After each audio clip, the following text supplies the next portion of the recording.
Disitulikiti y'e Buvuma ekyatubidde mu kusomozebwa okw'enjawulo omuli obuweereza mu byenjigiriza n'ebyobulamu okusereba nga waliwo ebitundu ewatali yadde eddwaliro lya gavumenti ng'abantu abasangibwayo balina okulinnya eryato okugenda ku lukalu okufuna obujjanjabi, ekintu ekibakaluubiriza mu kufuna obuweereza. Abakyala naddala mu bakyala abazaala n'abayonsa mu ngeri y'okugema n'okuzaalisa abakyala n'okufuna eddagala erya antinento. Bernard Maganda, ssentebe w'ekyalo Lukale, agamba nti babadde basanga embeera enzibu naddala eri abakyala ababa bagenda okuzaala olw'engendo empanvu ze batambula ekintu eky'obulabe.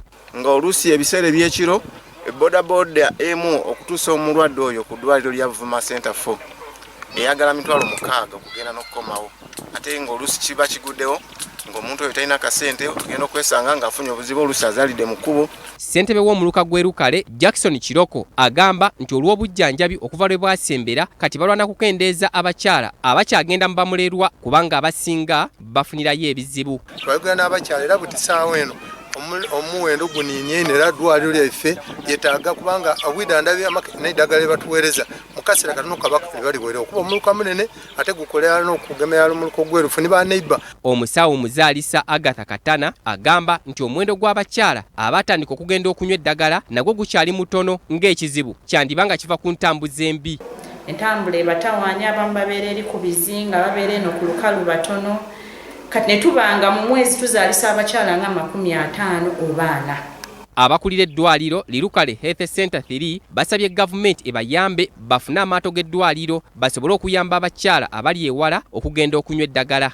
Kubanga tugenda ne tubabuulira bye balina okukola n'engeri gye balina okujja mu ddwaliro, obubonero ki obubagamba nti nno waliwo ekitali kituufu ajje mu ddwaliro naye ne bamaliriza era nga bazaaliddewa eyo. Ku nsonga y'okutumbula ebyobuyonjo ku kizinga Buvuma, ab'ebyobulamu baagala abazira kisa babayambeko ku by'obujjanjabi n'okusomesa abantu ku ngeri y'okutumbulamu obuyonjo mu batuuze. China law toilet coverage mu disitulikiti yonna era ne mu masomero mwekiri.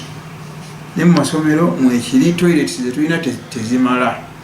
Toilet obumu bwe tulinamu buba bukonstructingiddwa bazadde. Amyuka akulira ebyobulamu ategeezezza nti n'abalwadde ba Mukenenya nabo batawaanyizibwa nnyo nga bakaluubirirwa okugenda mu ddwaliro okufuna eddagala. Naye nti kyetukozeewo ekyamaanyi nti tufuba buli at least buli muntu yenna gwe tutesitinze okulaba nga ne tumuzuula ng'ali positive tumuteeka ku ddagala okuba nga atandika eddagala kuba eddagala tulirina. Wano omubaka w'e Buvuma mu Parliament Robert Migadde ategeezezza nti gavumenti erina okwongera ensimbi mu byobulamu kubanga byongedde okusereba mu disitulikiti y'e Buvuma. Tusobodde okufuna mu myaka 15 naye nga Buvuma abaddewo emyaka n'emyaka nga ne gavumenti ebaddewo ebbanga. Kitegeeza nti obuzibu buyinza okuba tebubadde gavumenti naye lubadde olujegero oluyunga Buvuma ku gavumenti. Titus Jemba ne Poisa Abirye, BBS Telefina, Gambuze.